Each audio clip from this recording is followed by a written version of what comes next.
இந்த திருச்சி கிழக்கு தொகுதி. ஸோ நிறைய இடத்துல பார்த்தீங்கன்னா திருச்சி தொகுதியில் லாரன்ஸ் மாஸ்டர் நிற்கிறாரு. நிறைய பேர் அண்ணா நீங்கள் வாங்கண்ணா, நீங்கள் வந்தால் நாங்கள் ஓட் போடுறோண்ணா, வெல்கம்ண்ணா இதெல்லாம் சொல்கிறீங்க. நான் ஷூட்டிங் போகிற இடத்துல நான் ஏதாவது ஆஃபீஸ் போனால் கூட வாங்க எம்எல்ஏ சார் திருச்சி தொகுதியில் நிற்கிறீங்களா, எல்லாருமே சந்தோஷமாக கூப்பிட்டீங்க, அன்பாக கூப்பிட்டீங்க. உங்கள் அன்புக்கு எல்லாருக்கும் நன்றி. பட் அது எது தர்மம்னு ஒன்று இருக்குல்ல, என் மனசில் இருக்குதான் நான் இன்னைக்கு சொல்லிடுறேன். நான் திருச்சி தொகுதியில் நான் வந்து நிற்கணுமா, இல்லை விஜய் சார் எப்போ ஹீரோ ஆனாரோ அப்பத்துலேருந்து ஒருத்தர் போஸ்ட் ஓட்டியிருப்பார்ல, அதுக்கப்புறம் அவர் அரசியல் ஸ்டார்ட் பண்ண அப்புறம் அந்த அரசியலுக்காக உழைச்சிருப்பாங்கல்ல, அவர் ஆரம்ப ஸ்டேஜ்லேருந்து வந்தவங்களாம் இருப்பாங்க, அவங்க வரணுமா நான் வரணுமா? விஜய் சார் வீட்டில் இன்னும் எத்தனை பேர் திருச்சிக்காக வெயிட் பண்ணிட்டு இருக்காங்களோ நம்மளுக்கு என்ன தெரியும்? அது விஜய் சார் டிசைட் பண்ணணும். விஜய் சார் யார் நிற்க வைக்கிறாங்களோ யார் வேணாலும் ஜெயிப்பாங்க. ஏன்னா விஜய் சார் முகத்துக்கு தானே ஓட்டு விடுது. ஸோ அந்த இடத்துல போய் நான் போய் நிற்கிறதுங்கிறது அது தர்மமே இல்லைல்ல. யாரோ ஒருத்தர் விதை போடுவாங்க, அங்கே செடி முளைக்கும், அதுக்கு வேலி கட்டுவாங்க, அதை பாதுகாப்பாங்க. ஒரு மரம் ஒன்று வரும், அந்த மரத்தில் ஒரு பழம் வரும், அந்த பழத்தை நான் எடுத்து சாப்பிடணுமா விதை போட்டவங்க சாப்பிடணுமா? ஒரு வேளை நம்ம போய் சேரணும்னா எப்படி தான் சேரணும்? ஃபஸ்ட்டு உறுப்பினராக போய் சேரணும். உறுப்பினராக சேர்ந்து அந்த கட்சிக்காக 3 வருஷம் உழைக்கணும், 4 வருஷம் உழைக்கணும். கட்சியுடைய எல்லா நலத்திட்டங்களையும் எத்தனை போய் வெளியே சொல்லணும். கடமையை செய் பலனை எதிர்பார்க்காதன்றது தான் என்னுடைய கோட்டை.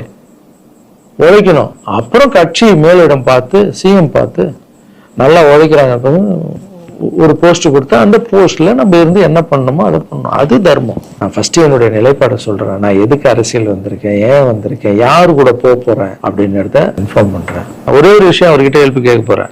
எனக்காக இல்லை, எப்படி நம்ம ஹெல்ப் கேட்க போறேன். கலைஞர் ஐயா இருந்தாரு, அவர் இருக்கும்போது நான் ஒரு சில குழந்தைகிட்ட ஆப்ரேஷனுக்கெல்லாம் ஹெல்ப் கேட்டேன், அவரும் பண்ணாரு. அதுக்கப்புறம் உதயநிதி ஸ்டாலின் சார் அவர்கிட்ட இப்போதான் லேட்டஸ்டா ஒரு 2 மாசத்துக்கு முன்னாடி என்னுடைய மாற்றுத்திறனாளி பசங்க மல்லர் கம்பம் கத்துக்கிட்டாங்க. மல்லர் கம்பம்னா ஒரு கட்டையை வச்சுட்டு அதுக்குள்ள டான்ஸ் ஆடுறது கஷ்டப்பட்டு கத்துக்கிட்டாங்க.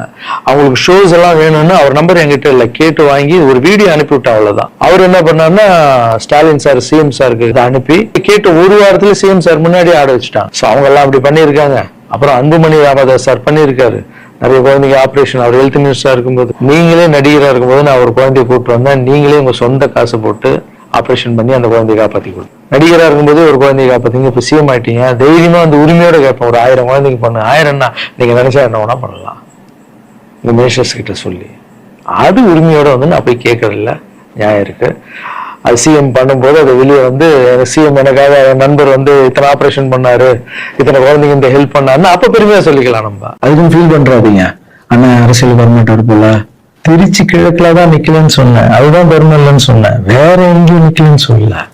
நிற்போம் பொறுமையா, அடி மேல அடி எடுத்து வச்சு அவசரப்பட்டு என்ன இது சீக்கிரம் வாங்கலாம் அப்படின்னு சொல்றேன். என்ன காய்கறி கடையா போய் வாங்குறது? இவ்வளவு நாள் நம்ம உழைச்சி காப்பாத்தி வச்ச பேரெல்லாம் ஒருத்தருக்கு போய் சரண்டர் பண்ணிட்டு அவங்களுக்காக உழைக்க போறோம்னா அங்க நம்மளுக்கு சீட்டு வேணா, எதுவும் வேணாம், மரியாதை. எங்க நமக்கு மரியாதை நல்லா கிடைக்குதோ, யாரு கூட போய் சேர்ந்தா மக்களுக்கு நல்லது நடக்குமோ எல்லாம் திங்க் பண்ணி அழகா பண்ணுவோம். ஏதோ ஈஸியா கிடைக்குதுன்னு எம்எல்ஏ சீட்ல வந்து உட்காந்துக்கிட்டு இல்ல மினிஸ்டர் சீட்ல உட்காந்து பதவி அனுபவிக்கிறதுக்காக வருவானா, என் சுயநலத்துக்காக வரேன்னா, இல்ல மக்கள் பின்னாடி வந்து நிக்கிறேன்னா, மக்கள் பிரச்சனைக்காக நான் வரேன்.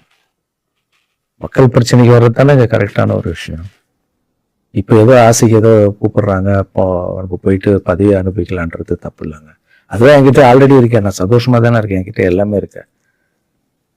மக்கள் பிரச்சனைக்காக நம்ம வந்து எங்க போகணும், யாரு கூட போகணும், எப்படியாப்பட்ட அரசியலை கையில் எடுத்தா மக்களுக்கு நல்லது நடக்கும்ன்றத நல்லா திங்க் பண்ணி பொறுமையா நானே உங்களுக்கு இன்ஃபார்ம் பண்றேன். 2 படம் போயிட்டு எவ்வளவு சீக்கிரம் சொல்ல முடியும்னு நான் உங்களுக்கு சொல்றேன். தேங்க்யூ. சர்வீஸ் இஸ் காட் மாற்றம், சேவையே கடும்.